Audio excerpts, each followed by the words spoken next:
Saya ingin mengucapkan terima kasih ya atas undangan untuk mereview ya, ini ada Nador ya, melihat kembali, mencermati kembali apa yang sudah ditulis dalam draft.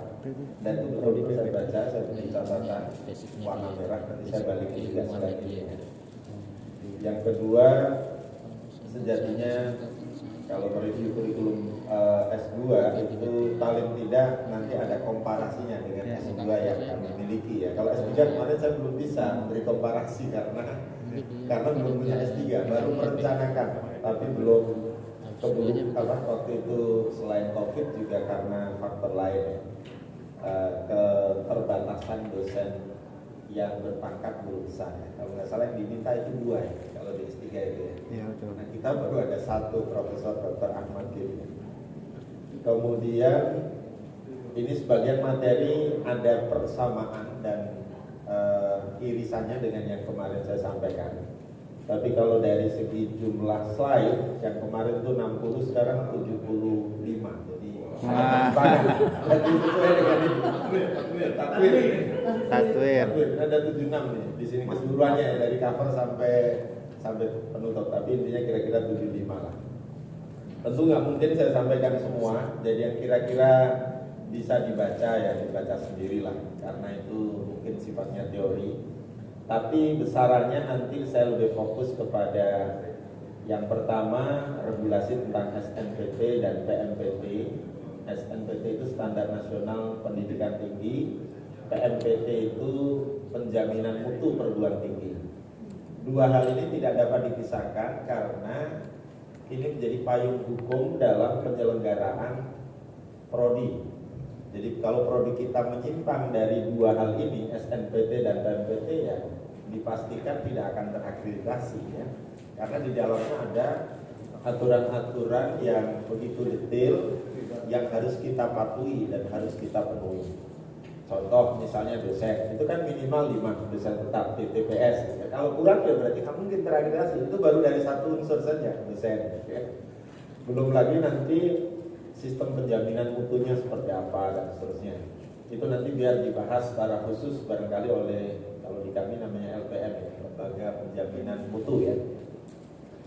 Kemudian terkait dengan basis teori MBKM dan Smart Campus nanti kita skip saja.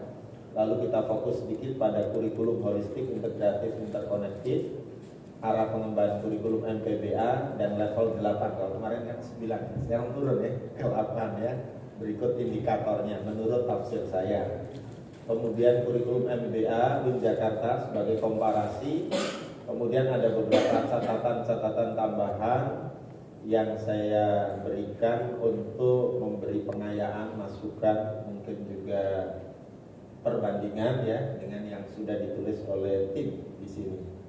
Yang terakhir, ini yang kemarin nggak ada, barangkali implementasi MBKM dalam kurikulum dan proses PBA serta beberapa rekomendasi. Nah, ini bedanya lumayan.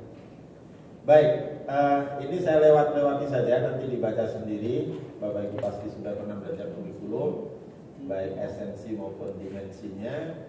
Nah, regulasinya ini mengacu kepada terutama 2 permen. 1 Permendikbud nomor 3 tahun 2020, belum lama ini, terbit di era COVID. Dan yang paling baru yaitu Permendikbud Ristek 53 tahun 2022 tentang penjaminan mutu pendidikan tinggi. Keduanya ini cukup tebal regulasinya dan harus dibaca ulang agak lebih cermat supaya implementasi dan operasionalisasinya itu betul-betul sesuai dengan yang diharapkan. Syukur-syukur kita bisa melampaui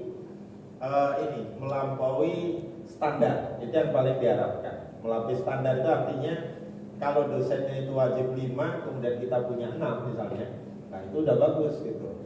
Kalau misalnya karya internasionalnya itu diminta minimal 1, terus kita bisa menghadirkan 2, 3, wah itu pasti sudah melampaui.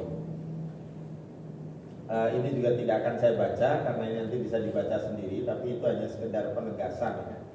Nah, mengapa SNPT ini diterbitkan atau Permendikbud tentang SNPT itu ada? Yang pertama untuk menjamin tercapainya tujuan pendidikan tinggi. Saya kira masing-masing pendidikan tinggi punya tujuannya sendiri-sendiri. Namun tidak sekedar mencapai pendidikan tinggi, tapi juga harus bisa berperan strategis dalam mencerdaskan kehidupan bangsa, memajukan ilmu pengetahuan dan teknologi dengan menerapkan nilai humaniora serta pembudayaan dan pemberdayaan bangsa Indonesia yang berkelanjutan. Jadi memang dari masa ke masa perguruan tinggi atau pendidikan tinggi itu harus berkontribusi besar dalam memajukan bangsa, kira-kira seperti itu.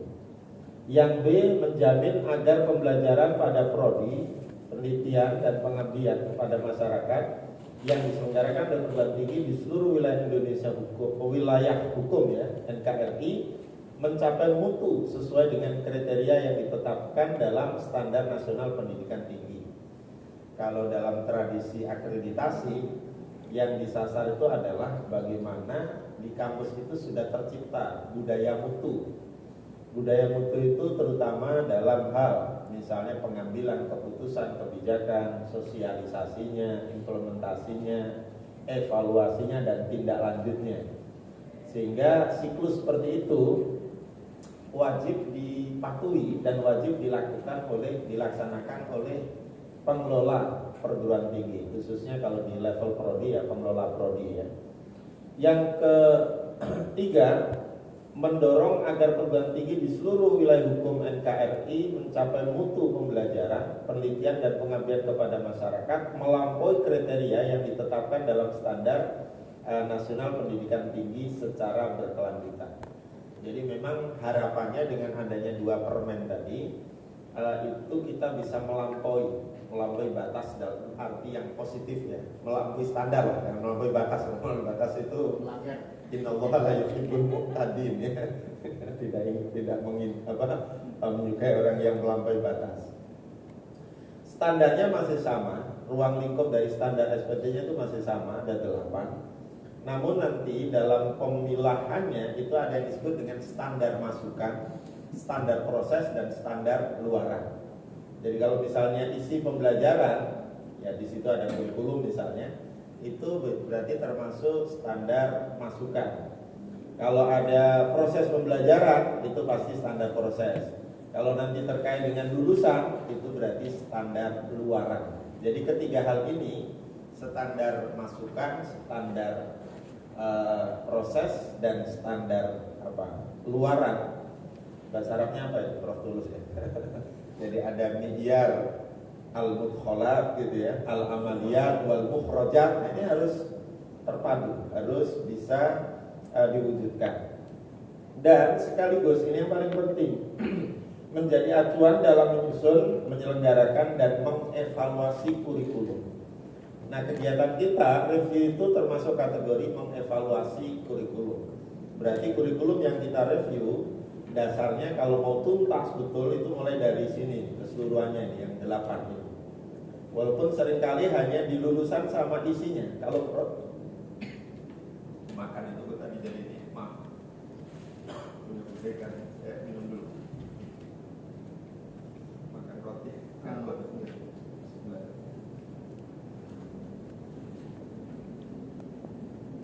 Kalau bisa nanti draftnya ini mengakomodasi 8 standar ini, ya. Saya lihat tadi di draft itu ada dosen, tapi tenaga kependidikannya nggak muncul. Sarpras itu harusnya nanti dibagi ya, sarana sendiri, prasarana sendiri. Kalau mau bagus lagi itu mengacu pada instrumen akreditasi ya. Misalnya nama sarprasnya apa, gitu ya. Kemudian kualitasnya seperti apa, aksesabilitasnya seperti apa, dan jadwal penggunaannya gitu ya. Misalnya gedung ini bagus sekali dari sisi desainnya, dari sisi mungkin juga kualitas bangunannya. Tapi itu belum cukup kalau menurut akreditasi, kalau tidak bisa dijelaskan kira-kira fasilitas seperti ini penggunaannya per minggu itu berapa jam. Itu harus ada, harus terjadwal gitu, intinya gitu ya.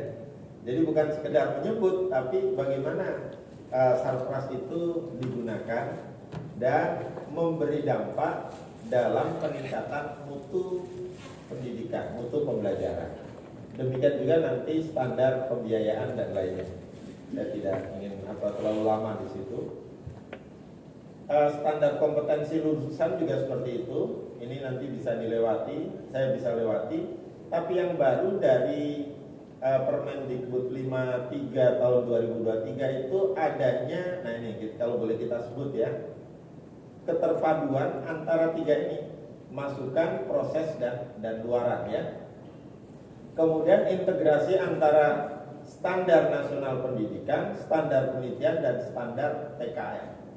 Maka di beberapa butir instrumen akreditasi baik BANPT maupun Lamdik, ketiganya ini posisinya dirubah setelah kurikulum, setelah sarpras gitu ya. Jadi baru penelitian, kemudian sebelumnya ada pembelajaran, kemudian penelitian, kemudian pengabdian. Dan tidak hanya selesai di kegiatan penelitian maupun pengabdian, luarannya itu kemudian dimanfaatkan untuk apa? Apakah dijadikan sebagai bahan untuk integrasi dalam rangka proses pembelajaran? Apakah digunakan sebagai referensi dalam penelitian lebih lanjut?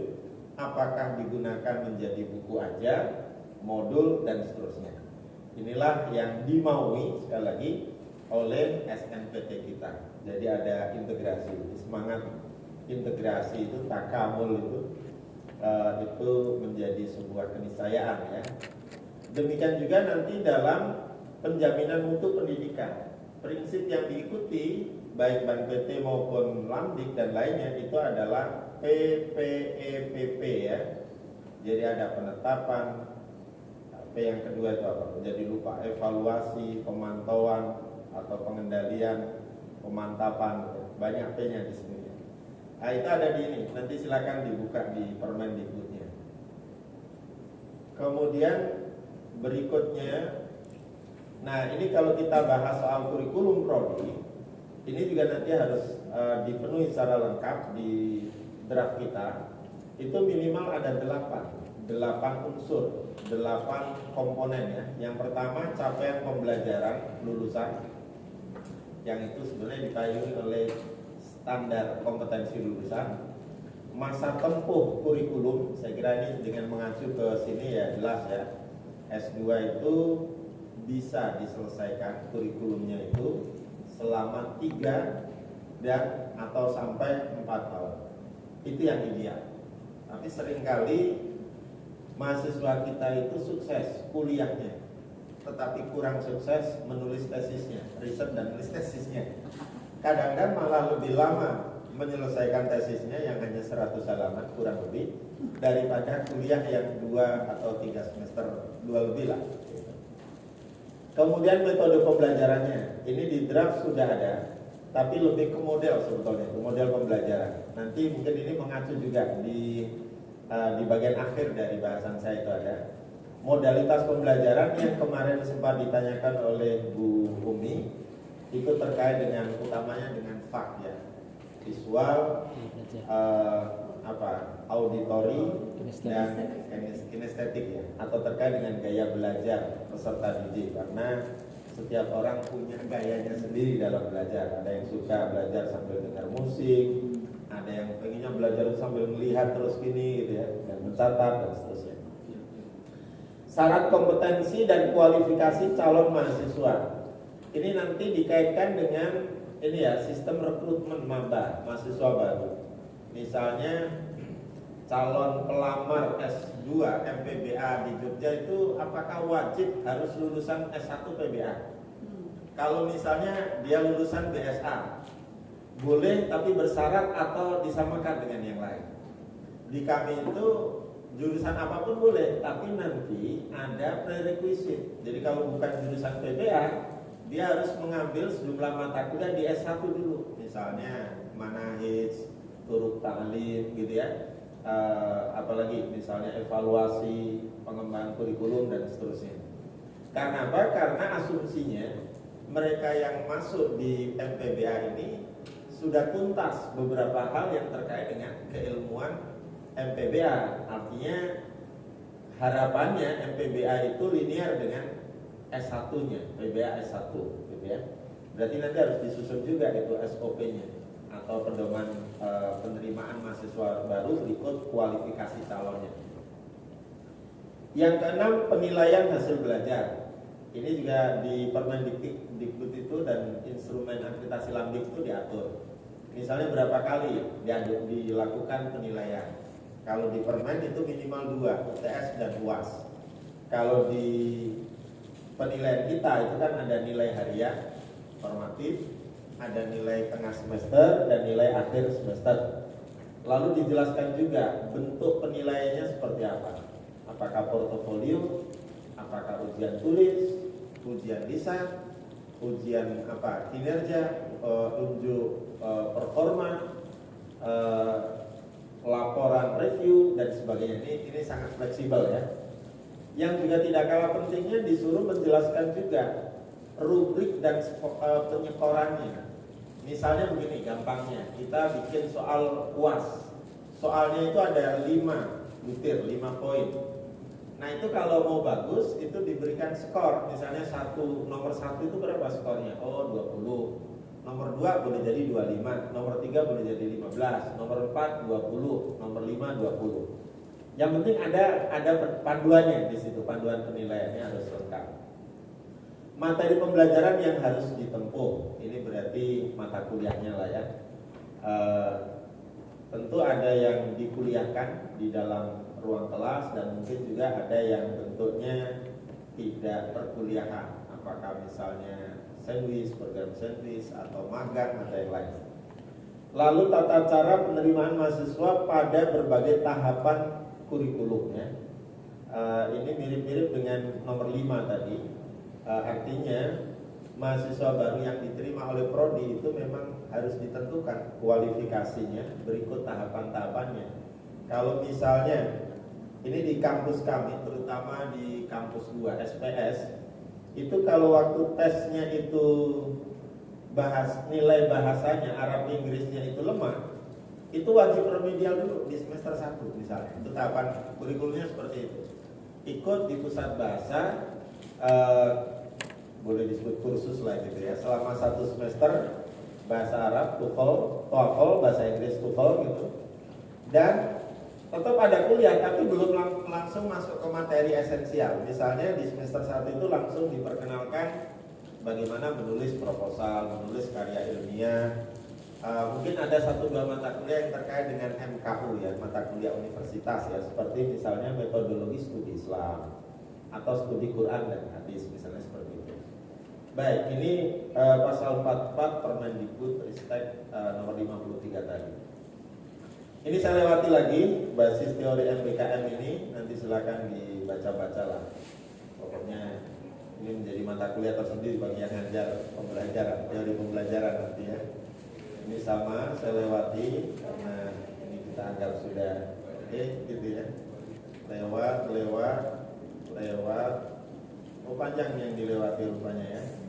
Nah ini hampir sama dengan yang kemarin saya sampaikan di S3 bahwa esensi dari kampus Merdeka itu adalah bagaimana kebijakan pendidikan di kampus itu berorientasi pada penciptaan yang disebut dengan smart campus ya, kampus yang cerdas. Kampus yang cerdas itu kalau dalam konteks UIN menurut saya ya, ada penguatan literasi agama, literasi sains, literasi digital dan seterusnya ya. Dan itu diharapkan di awal-awal sudah diberikan ya. Yang berikutnya dari sisi manajemen itu tercipta budaya mutu, dan dari sisi interaksi ya di kalangan sivitas akademika juga ada budaya riset. Lalu kaya, haki, paten, rekognisi nasional dan internasional. Kemudian dalam proses pembelajarannya itu diharapkan sudah mengadopsi keterampilan belajar abad 21 yang awalnya 6C kemudian dikembangkan lagi menjadi 4C kemudian menjadi 6C ya, yaitu awalnya hanya misalnya creativity gitu ya, atau communication atau collaboration, tapi sekarang ditambah misalnya berpikir itu menjadi think creative, critically, berpikir kritis, berkomunikasi secara jelas, bekerja secara berkolaborasi, bisa merangkul dan mengakomodasi budaya, mengembangkan kreativitas, dan kemudian memanfaatkan konektivitas. Kemarin juga saya jelaskan bahwa setelah saya baca draft baik kurikulum S2 maupun S2 maupun S3, esensinya kelima hal ini kalau bisa memang diintegrasikan dalam arti memberikan sibghoh masing-masing ya, baik SNPT, KKNI itu pada level regulasinya, MBKM itu lebih pada proses dan teknisnya, integrasi interkoneksi itu lebih kepada pengembangan ilmunya, kemudian moderasi beragama atau khususnya wasatiyatul Islam itu lebih kepada integrasi nilainya, kira-kira seperti itu. Yang sebetulnya kalau di visi UIN maupun FITK di sini itu kalau saya lihat ada pada kata peradabannya itu, dan salah satu bukti bahwa peradaban Islam itu peradaban yang unggul ini di bukunya Mustafa As-Sibai ya, Min Rawa'i Al-Hadorah Al-Islamiyah ya, wasatiyah ini salah satunya, itu menjadi salah satu penciri juga dari kampus-kampus kita PTKIN. Walaupun sekali lagi pemberlakuan MB, integrasi MB dalam pendidikan tinggi Islam itu memang terkait dengan kebijakan politik di masa Menteri Gusmen ini. Saya nggak tahu apakah nanti ganti baru menterinya, ganti juga kebijakannya. Ya, kalau presidennya itu 02 katanya lanjut gitu kan. Kemarin ikut menyumbang suara ya. Di target 8% katanya sanggupnya cuma 4%.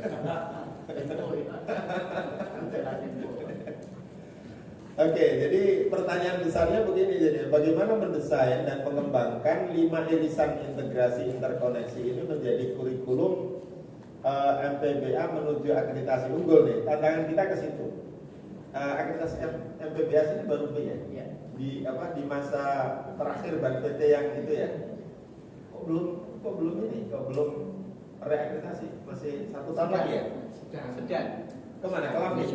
Iya, seperti disampaikan Dekan tadi dimintanya ke FIBA. Oh, FIBA.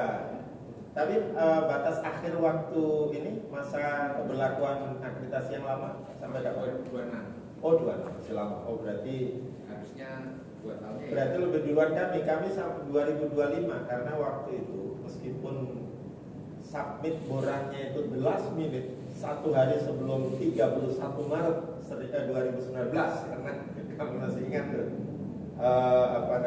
menyelesaikan borang itu sampai jam 1 malam Pak, di kampus tuh karena ngejar itu. Ini karena alumni yang konsentrasi itu dulu tidak diajak. Nggak diakui ya? Iya ya. Ya itulah nasibnya.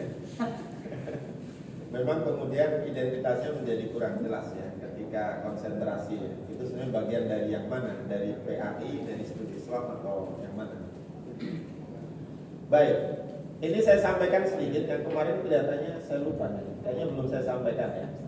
Permendikbud 53 tahun 2023 itu menyatakan begini, program magister minimal menguasai teori bidang pengetahuan tertentu, PBA lah ya, untuk mengembangkan ilmu pengetahuan dan teknologi. Jadi teorinya itu kelihatannya kalau yang saya pahami harus dikembangkan menjadi apa? Bisa menjadi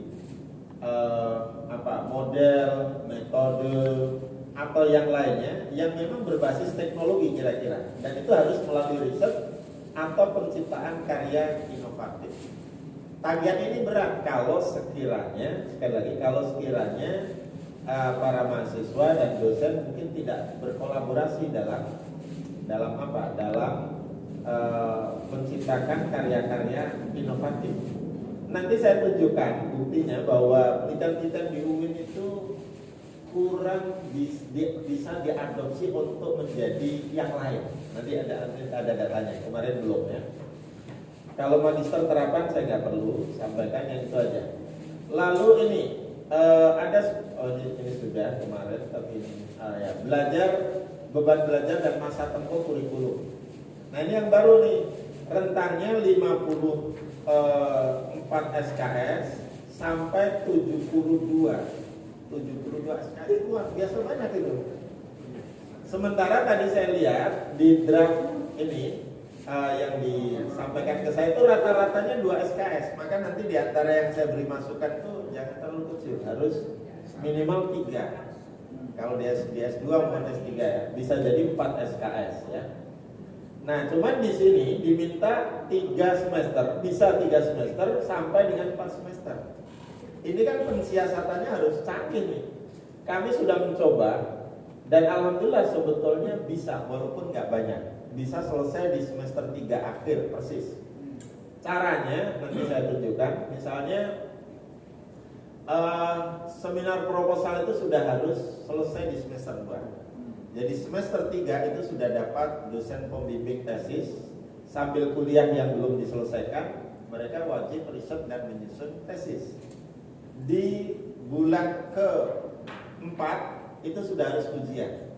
Karena nanti bulan ke-5 di semester 3 itu biasanya sudah harus yudisium dan sudah harus mendaftar untuk wisuda. Gitu. Nah ini ada yang baru ya di ini, kemarin sudah sempat dibahas sedikit. Jadi tugas akhir magister itu bisa tesis, bisa prototipe, bisa proyek, atau bentuk tugas akhir lainnya. Sayangnya memang kita belum punya nih contoh-contoh konkretnya, baru tesisnya. Kalau prototipe itu yang saya jelaskan itu ya seperti kemarin itu regenerasi pesawat atau mungkin juga motor gitu, prototipe. Jadi mengembangkan yang sudah ada, yang tadinya misalnya ya, saya sering mencontohkan motor Honda PCX itu karena menurut saya banyak yang baru gitu prototipenya gitu kan. Kalau motor yang sebelumnya, generasi sebelumnya, misalnya motor Honda yang sebelum PCX kita yang lebih kecil dan kemudian Vario atau Beat, itu nggak ada lampu sen kanan kiri yang bisa nyala bersamaan, nggak ada kan? Hanya kalau mau ke kanan ya sen kanan saja, kiri saja gitu. Oh berarti di sini ada pembaruan, ada novelty pada PCX gitu kan. Ngisi bensin saya sering contohkan, orangnya nggak perlu turun, nggak perlu buka jok belakang, jadi cukup di depannya gitu misalnya. Kapasitas bensin lebih besar, itu kan. Kalau yang sebelumnya paling banter 4 liter, kalau yang PCX itu bisa 6 kalau nggak salah ya. Saya kemarin tuh ngisi 6 liter masih ada rongganya dikit gitu. Lalu dari segi hemat bensin itu juga kelihatannya lebih hemat karena rata-rata 1 liter itu bisa 35 kilo. Kalau nggak salah itu ada itu yang ada di sepeda itu ya. Kemudian joknya itu cukup menyelesaikan masalah bagi saya. Kayak seringkali kalau hujan tuh saya terabas aja, udahlah ngapain nanti berhenti makin lama itu. Nah begitu ada PCX ini bisa masuk di jok sehingga tidak kehujanan. Berarti beri solusi juga di situ. Itulah prototipe menurut saya ya. Jadi memang kita harus melihat apa yang sudah dilakukan sebelumnya sehingga kita bisa memberi prototipe yang baru. Nah proyek ini kemungkinan saya bisa beri contoh seperti ini. Dulu ada namanya KKN terpadu, kuliah kerja nyata terpadu. Mengapa disebut terpadu? Ini karena melibatkan lintas prodi, lintas mahasiswa, lintas program.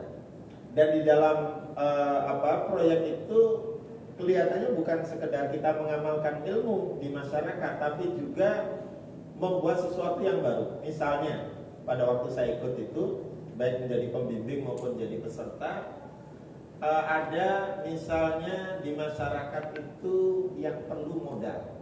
Itu kami memang diberi modal awal ya, atau stimulan ya. Ada yang mau usaha bikin katakanlah bakso gitu, diberi modal 1 juta atau 2 juta. Masyarakat yang pengen sehat itu kemarin dibelikan meja pingpong.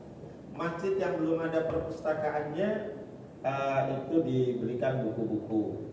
Kemudian ada pelatihan, ada ini misalnya terkait dengan narkoba, kita ada penyuluhan supaya masyarakat itu betul-betul sadar bahaya narkoba. Jadi proyek ini kelihatannya kalau menurut saya itu program yang melibatkan sekian banyak orang, termasuk keahlian, untuk tujuan yang lebih luas, bukan hanya satu poin saja. Kalau kita di tarbiyah, sekarang ini misalnya di S1 itu kan ada PLP ya, pengenalan lapangan persekolahan ya. Itu kan hanya kegiatannya, intinya hanya observasi, kemudian nanti ikut magang sama gurunya, belajar, terus baru praktik mengajar, kan itu aja. Nah, proyek yang terpadu seperti ini ya tidak hanya ngajar saja, tapi juga yang lain-lain. Kalau itu bisa dilakukan dan hasilnya itu juga nanti ada laporannya, bahkan bisa dipublikasikan, saya kira itu juga bisa masuk kategori proyek. Ini menurut istilah saya, karena ini belum ada contoh yang konkret ya. Dugaan saya seperti itu. Oke, berikutnya arah pengembangan, nah yang tadi sudah disinggung oleh Pak Muhajir maupun kemarin oleh Pak Tulus. Memang 3 hal ini setelah saya renung-renungkan dengan membaca level KKNI, ini menjadi benar, dan ini mudah-mudahan nanti saya bisa tulis ya di artikel jurnal ya. Jadi di S1 kita itu yang paling susah itu bagaimana membuat mereka jadi mahir. Jadi program tamhirnya ini umumnya belum sukses. Tamhir al-maharat, al-lumawiyah, al-arba', al-homs gitu ya. Kalau al-homs saya tambah keterampilan keterampilan menerjemah. Meskipun sebetulnya kalau saya banding-bandingkan lagi dengan literatur yang lain, di S1 itu tidak hanya keterampilan bahasa, tapi juga keterampilan studi, maharatud dirasah. Saya pernah baca literaturnya, keterampilan studi itu meliputi misalnya kalau di S1 di kampus itu bisa membaca cepat dan efektif, bisa mereview artikel jurnal atau buku, bisa menulis review, bisa menulis artikel, bisa menulis opini, bisa menulis laporan, gitu ya, bisa menyiapkan bahan presentasi, bisa presentasi dengan baik, bisa apalagi itu termasuk maharatud dirasah yang menurut saya tidak semua masa kita itu sudah siap di S1. Nah, saya pernah mengusulkan agar maharatud dirasah itu menjadi bagian dari PBAK yang berkelanjutan, bukan PBAK yang 1-2 hari itu. Jadi di semester awal ini perlu dikenalkan, dan bila perlu mungkin nanti disusun silabusnya. Jadi kalau misalnya keterampilan mereview, itu seperti apa sih? Mungkin orang sudah praktek, tetapi itu harus diilmukan, diteorikan, ditulis, kira-kira seperti itu. Nah, selain maharatud dirasah, ini yang tambahan tadi itu adalah maharat al-qarni al-hadi wal ishrin, keterampilan abad 21 yang dalam itunya meliputi keterampilan belajar, keterampilan literasi digital, keterampilan hidup gitu. Nah, ini juga mungkin perlu dikenalkan. Jadi kalau MPBA ini tadi mengenalkan satu profilnya yang terakhir, yang keempat ya, edupreneur, saya kira itu nanti berkaitan dengan keterampilan hidup. Bagaimana mahasiswa kita memiliki keterampilan di luar bahasa yang membuat dia bisa hidup. Jadi kalau misalnya dia tidak jadi dosen misalnya, atau tidak jadi pengajar, kira-kira mau jadi apa ya, yang membuat mereka itu bisa hidup. Nah, salah satu contoh ada mahasiswa kami yang punya keterampilan grafis yang sangat bagus. Jadi alumni PBA kami itu ada yang menjadi desain grafis, menjadi layouter, menjadi desain cover. Pokoknya kerjanya dia di percetakan dan penerbitan. Ada lagi mahasiswa kami yang YouTuber dan sudah banyak sekali subscribernya. Itu anaknya Pak Dr. Ahmad Dardiri, namanya Dr. Muhammad Izdian Utak ini. Itu dia hampir seminggu itu sekurang-kurangnya 3 atau 4 kali ya memproduksi konten. Dan dia fokus di bahasa Arab sama sejarah peradaban Islam. Jadi silakan dicek. Dan itu sudah ada ininya, sudah ada syai'unnya, Lula Syahid. Nah, itu kan termasuk keterampilan hidup itu. Maka nanti yang saya usulkan antara lain, dan ini cukup banyak sekarang digemari oleh generasi Z ya seperti videografi. Jadi keterampilan bukan hanya membuat, tapi juga mengedit, memposting, memberikan warna-warna apa gitu dalam video itu supaya menarik. Saya pernah begini dan saya kaget. Kira-kira anak saya itu waktu itu masih TK, yang sekarang sudah kelas 6. Saya tanya, nah, nanti mau jadi apa ya? Dia jawab apa? Saya nanti mau jadi YouTuber. Lalu dia jawab apa? Kenapa mau jadi YouTuber? Mau jadi YouTuber itu cepat kaya, Pak. Seperti ini, karena dia menyebut seperti Deddy Kobuzer, Raffi Ahmad, siapa lagi? Jadi rupanya anak seusia TK itu sudah kenal seperti itu, padahal orang tuanya itu mulai belakangan gitu. Ya Allah, sekarang udah zaman seperti itu. Saya kira kalau konteksnya S2 masih ada ya peluang-peluang yang terbuka di bidang ini yang bisa ditekuni. Yang penting nanti kalau misalnya betul-betul menekuni itu jadi YouTuber misalnya, ya tinggal nyari angle mana yang belum banyak digarap orang. Ada yang saya punya tetangga yang kebetulan YouTuber juga, depan rumah persis, baru bangun rumah itu mungkin nilainya ada kali 10 atau 15 miliar, besar dan lantai 3 gitu. Itu dia YouTuber di bidang HP, per-HP-an saja. Mulai dari merek baru, fiturnya, kelebihannya, macam-macam. Pokoknya soal HP dialah rajanya, kira-kira begitu. Raja YouTubernya. Reviewer. Iya, reviewer ya. Jadi seperti itu. Mengalahkan reviewer belum. Jadi sekarang seperti itu dunianya itu. Ya. Oke, jadi di Tamir ini memang ini PR kita semua.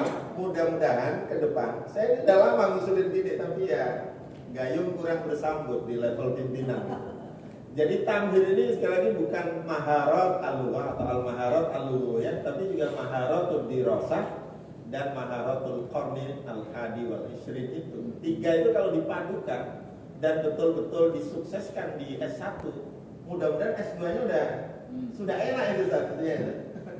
Nah ini yang kemarin disebut oleh Ustaz Tulus, sudah selesai S1, masa S2 proposalnya masih rasa skripsi. Saya itu paling jengkel begini, ada pelamar, ada calon mahasiswa baru MPBA, tapi dari swasta, mohon maaf bukan merendahkan swasta ya. Nah bikin proposalnya itu jauh banget standarnya di bawah kami.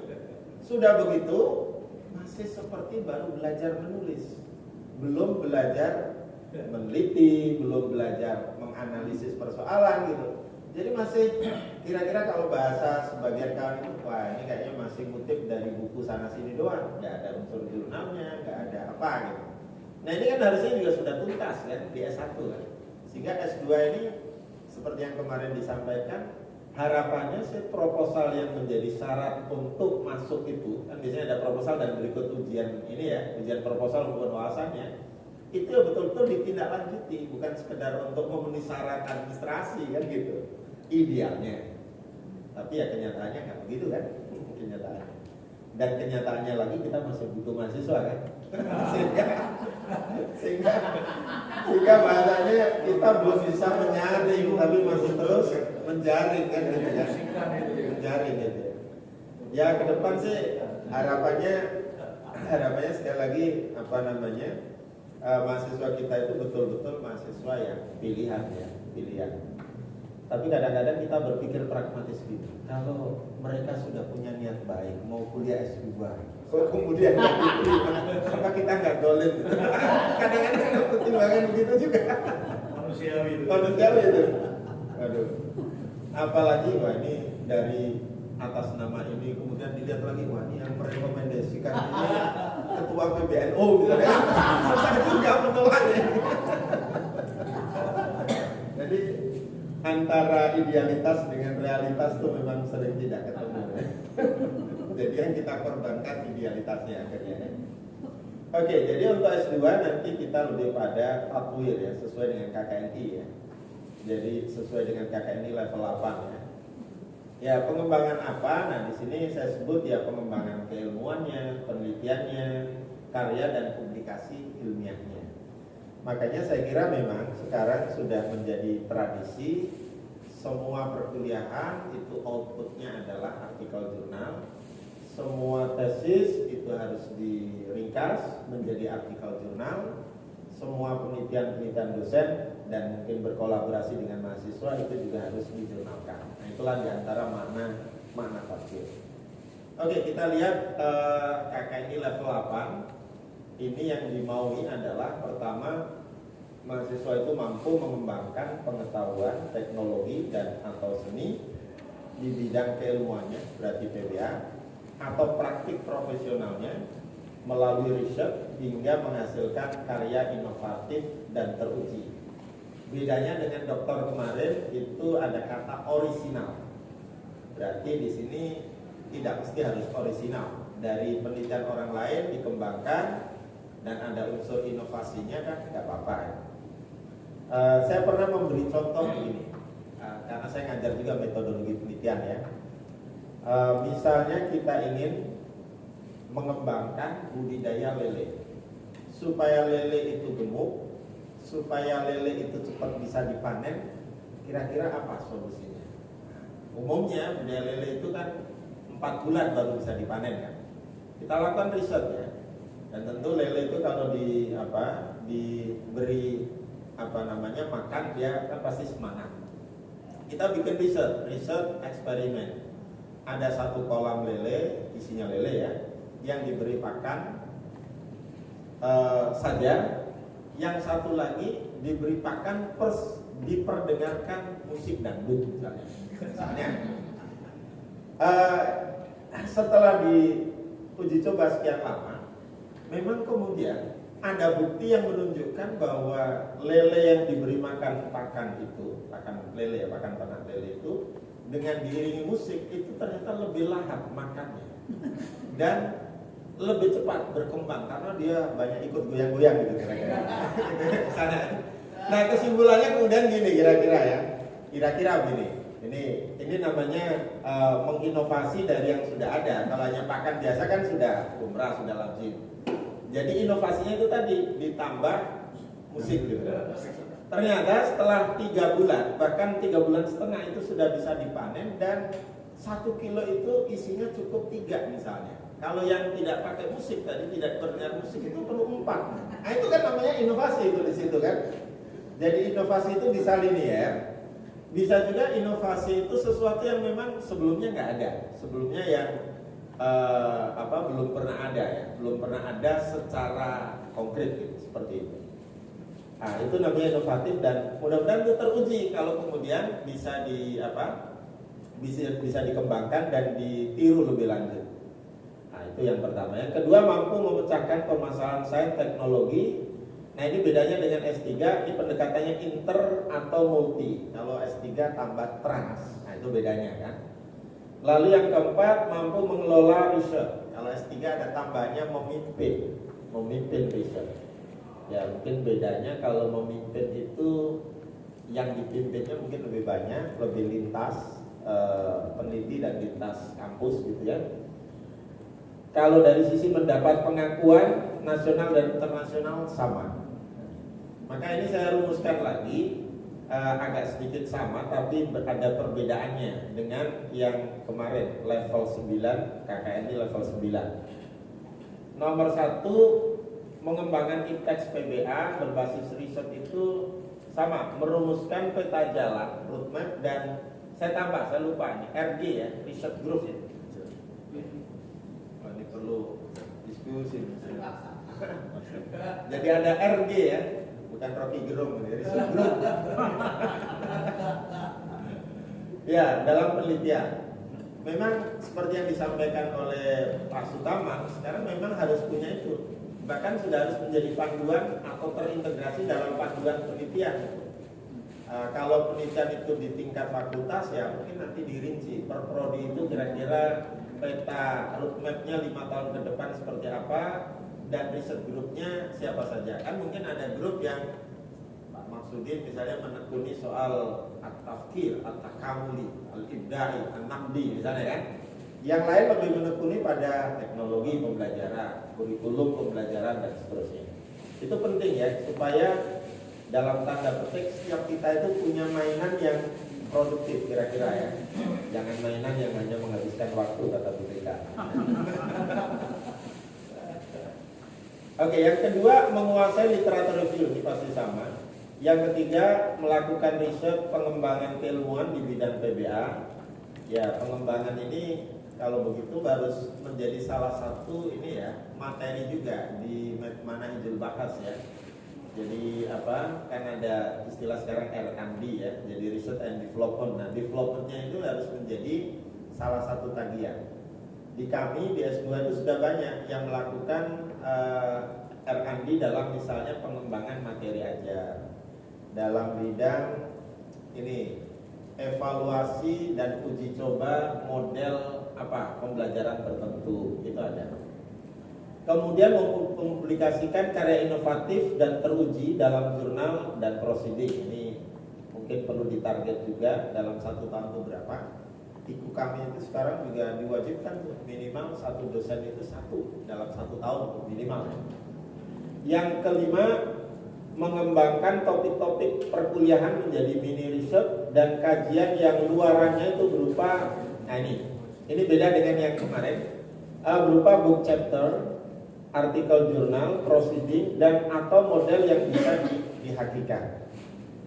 Kan itu di salah satu ini instrumen Lamdik maupun Bank PT itu ada poin publikasi dan itu harus didanai. Maka kalau kita misalnya dari awal semester itu sudah memprogramkan mau membuat book chapter, ya maka perkuliahan-perkuliahan itu diarahkan ke situ. Topik-topiknya itu topik yang menjadi bahasan dalam buku, kira-kira seperti itu. Yang kedua, memecahkan permasalahan. Nah, ini hampir sama dengan kemarin, menguasai masalah-masalah ke-PBA-an berbasis teori keilmuannya yang relevan. Yang kedua, memberikan respon dan solusi permasalahan dengan pendekatan inter dan multidisipliner. Karena seringkali mahasiswa itu sudah bingung duluan ketika dihadapkan pada masalah. Berarti kalau bingung itu kan nggak tahu teorinya apa yang digunakan untuk memecahkan masalah itu. Berarti mahasiswa harus menguasai teori. Mahasiswa tidak mungkin bisa ketemu masalah kalau teorinya tidak dikuasai. Seringkali ketika nyusun proposal itu masalahnya seperti apa sih Ustaz? Kok saya nggak paham. Ya coba dibaca dulu teorinya. Ini terkait dengan apa nih? Nanti kalau sudah baca lengkap teorinya, paham, pasti akan tahu gapnya apa, yang menjadi kendala apa, yang menjadi akar permasalahannya apa. Yang ketiga, berpartisipasi dalam komunitas akademik ilmiah PBA, berkontribusi dalam pengembangan ilmu PBA. Jadi saya kira memang penting kita berada misalnya di asosiasi atau di IMLA supaya kita juga ikut mengikuti perkembangan yang terjadi di dunia bahasa.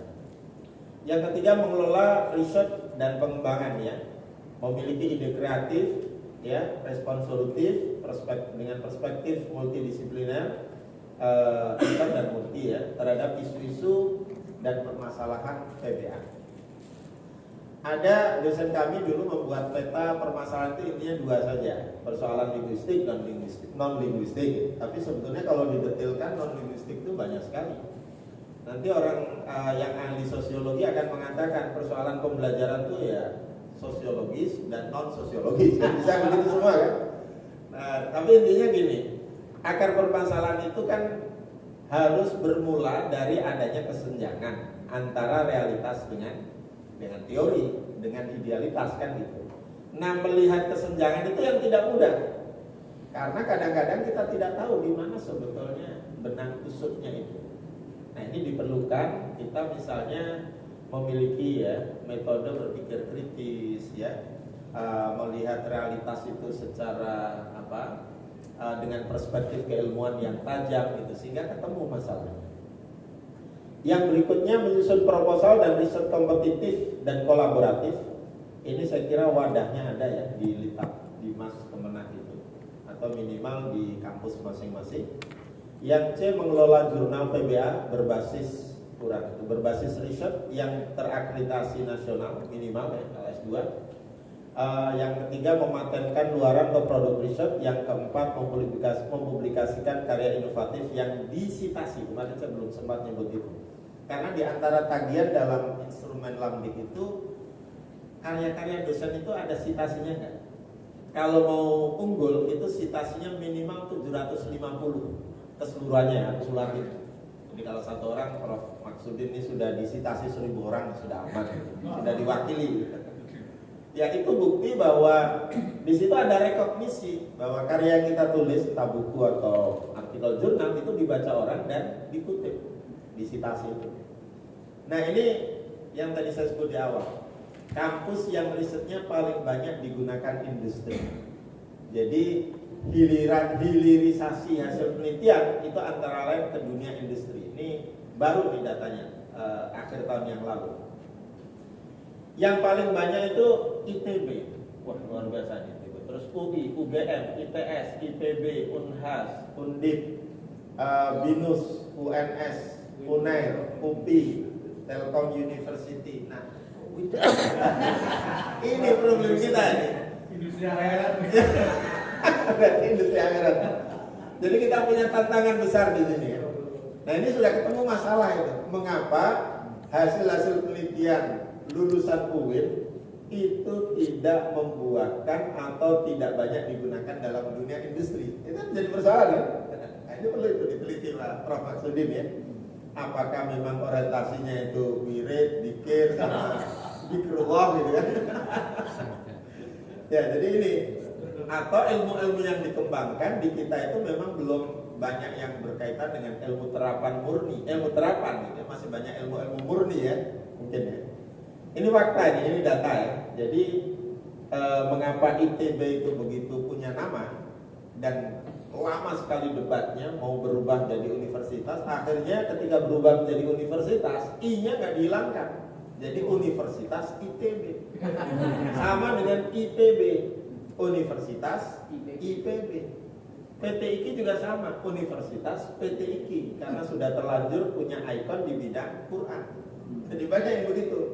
Karena brand di masyarakat ketika disebut PTIK, wah itu pasti bacanya bagus, hafal Al-Quran, bisa mimpin doa misalnya kan. Nah seperti itu ini. Nah UIN ini apa ya kira-kira masih ini ya. Tapi sudah terlanjur berubah dari Stahain, naik lagi YIN, kemudian UIN gitu. Apa akan ada nanti Universitas UIN gitu. Baik ini data ya. Dan ini saya kira menjadi evaluasi atau otokritik kita semua bahwa UIN belum masuk di dalam jajaran kampus yang risetnya paling banyak digunakan industri ya, paling banyak digunakan industri. Dan kita memang juga belum bisa menyebut ya, apa kira-kira produk riset kita yang banyak itu. Kalau beberapa kampus yang lain meskipun belum masuk di sini, itu saya pernah bisa lihat, misalnya UMJ itu punya haki di bidang pemanfaatan minyak kelapa menjadi bahan sabun, apalagi gitu ya. Pokoknya bahan-bahan yang, nah cuman itu tidak diindustrikan, tidak diproduksi secara masif gitu. Ada seperti itu. Kemudian UIN Jakarta itu juga ada, tapi belum dimasifkan. Dekan Fikes itu punya beberapa paten di bidang kosmetik dan kesehatan gitu. Termasuk juga tempoh hari ada juga dosen yang meneliti bagaimana diet ya supaya jadi yang gemuk jadi lebih kurus, tetapi tidak misalnya tidak membuat yang lebih kurus itu kelihatan tua, jadi tetap segar gitu. Kan ada seperti Huges gitu ya. Nah gitu kan. Jadi asalnya gemuk di atas katakanlah 100 kilo jadi 60 kilo tapi tidak kelihatan peyot atau kerut-kerutannya menjadi lebih jelas. Itu ada itu risetnya seperti itu. Baik, saya lanjutkan lagi. Di aspek asesmen LED yang terkait dengan kurikulum S2 itu lagi-lagi saya menyebut visi keilmuan. Nah, ini nanti penting kita lihat lagi. Kalau mau bagus, visi keilmuan itu harus sangat jelas. Sangat jelas itu kata kuncinya mudah dipahami. Realistik itu salah satu indikatornya adalah punya daya dukung yang memadai, baik dari segi sumber daya manusia, dari sarana prasarana, dan terlebih lagi adalah sumber daya finansialnya, keuangannya. Visioner itu berarti ke depan ya, berorientasi ke depan itu salah satu indikatornya adalah mengaitkan visi itu dengan kemajuan iptek biasanya ya, selaras dengan visi fakultas UPBS dan menunjukkan ini kekhasan Nah, nanti saya akan kritisi karena di visi itu ada muncul kata menyiapkan pendidik profesional. Itu saya kira itu perlu nanti dirubah ya. Nanti ya, kita lihat. Karena itu bukan kehasan, itu lebih bisa masuk di tujuan, yaitu menghasilkan ya kan, atau menyiapkan. Lalu kejelasan strategi pencapaian visi keilmuan. Ini nanti berisi, tapi ini kalau di draft kurikulum nggak perlu masuk. Itu masuknya nanti ketika Bapak Ibu mengisi LED, laporan evaluasi diri. Meliputi ini visi keilmuannya itu strategi pencapaiannya itu sangat jelas, tepat, realistik, terukur, dan memiliki pentahapan yang jelas. Di antara pentahapan itu nanti saya buatkan ada contoh milestone. Lalu dokumen kurikulum. Nah, ini yang akan kita hasilkan. Itu harus lengkap. Lengkap itu sesuai dengan Permendikbudristek tadi itu. Yang berapa tadi? 8 komponen itu.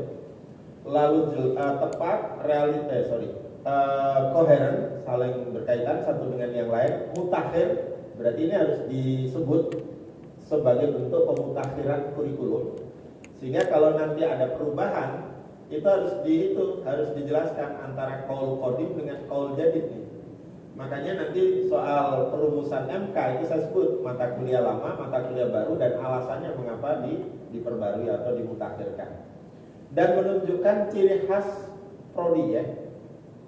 Saya belum lihat ciri khas di sini itu apa. Tapi kemarin minggu yang lalu saya mereview kurikulum PBA IAIN Pontianak. Ciri khasnya itu adalah budaya Borneo Melayu Arab. Karena mereka nanti dipersiapkan untuk bisa menjadi muhakkik, menjadi editor, dan sekaligus bisa menerbitkan, mempublikasikan karya hasil tahqiqannya itu. Itu ciri khasnya. Nah, kalau di sini ada budaya lokal tertentu yang tadi sudah disebut oleh siapa? Bu Dekan, saya kira nggak masalah juga kalau mau ditambahkan. Atau kalau di sini mau lebih fokus pada teknologi komunikasi, informasi dan komunikasi dalam pembelajaran bahasa Arab, ya monggo. Nanti apa yang menjadi kekuatan SDM di sini itu yang barangkali bisa diakomodasi dan bisa muarakan, dikerucutkan menjadi salah satu kekuatannya. Yang keempat, kesesuaian pembelajaran dengan RPS. Berarti nanti masih ada PR lagi bikin RPS, rencana pembelajaran semester. Lalu ini memenuhi sifat interaktif pembelajaran ini yang 9, itu nanti ada di bagian akhir. Lalu integrasi hasil penelitian dan PKM dalam pembelajaran. Ini juga harus mulai dirancang. Kira-kira hasil-hasil penelitian Pak Muhajir ini apa saja yang bisa diintegrasikan di dalam proses pembelajaran. Selamat datang, Masya Allah, Pak Wadim kita luar biasa. Sibuk ya. Kemudian sistem pemantauan kegiatan pembelajaran. Ini juga nanti perlu masuk ya di draft kurikulum. Di antaranya ini sistem pemantauannya itu di sini disebutnya yang handal. Berarti ada bukti-bukti konkret ya, atau baik aplikasi bisa si akad atau apa yang memungkinkan pimpinan itu bisa mengontrol, bisa melihat. Yang berikutnya melaksanakannya secara konsisten, itu berarti harus berkala tiap bulan, apa tiap 2 bulan sekali, apa tiap semester, dan itu harus terdokumentasikan. Lalu menyampaikan hasilnya kepada pihak-pihak yang berkepentingan. Ya kalau misalnya ada dosen yang jarang masuk ya harus dilapori dan ditegur gitu misalnya ya, supaya menambah perkuliahan yang masih kurang ya. Dan melakukan tindak lanjut berdasarkan hasil pemantauan. Jadi kalau kurangnya masih 3 kali tatap muka sementara semester sudah habis ya harus bukan ditekan ya, didorong supaya mengkontrol kekurangannya itu tindak lanjutnya. Demikian juga penilaian proses dan hasil belajar yang tadi saya sampaikan di awal, itu harus ada minimal 2 kali UTS sama UAS. Kemudian ada alat penilaiannya, ada soalnya, ada rubriknya, ada sistem penyekorannya. Jadi memang dibuat harus lebih detail ya. Termasuk juga penilaian dalam bentuk yudisium. Misalnya A plus itu berapa sih rentang nilainya? Karena di beberapa magister itu ada yang nggak pakai A plus, amin A saja gitu misalnya kan. Kemudian B itu ada B plus, ada B saja, ada B min misalnya. C plus, C saja, C min dan seterusnya. Di kampus yang lain itu ada gabungan. Oh ini CB berarti sama dengan sebetulnya B minus gitu ya. Ada BA gitu ya dan lain-lain. Ada yang seperti itu. Memang itu bervariasi. Baik, sekarang saya coba untuk memberikan komparasi perbandingan antara kurikulum kami MPBA Jakarta dengan yang ada di sini ya. Terus terang ini kami belum review revisi, jadi awalnya masih 44 SKS ya. Kalau sekarang dengan Permendikbud yang baru 54 sampai 70 ya, memang harus dikembangkan lagi, ditambah lagi gitu. Apakah itu nanti dalam bentuk MK yang di mata kuliah yang dibelajarkan dalam ruang kelas atau di luar, itu nanti kita rancang lagi.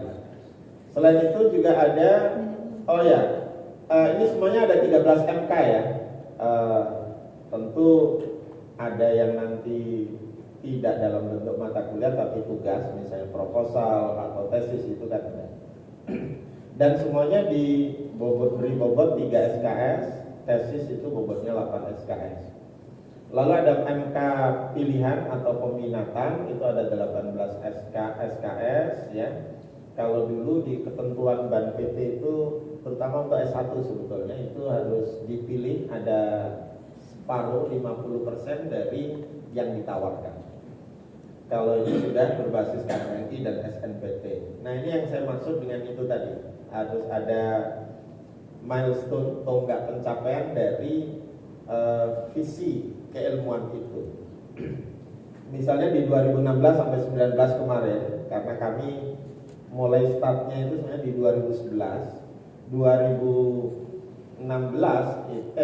berapa itu sudah dapat terakreditasi awal ya, itu masih B waktu itu dari Ban PT, kemudian kami perjuangkan sudah menjadi A ya.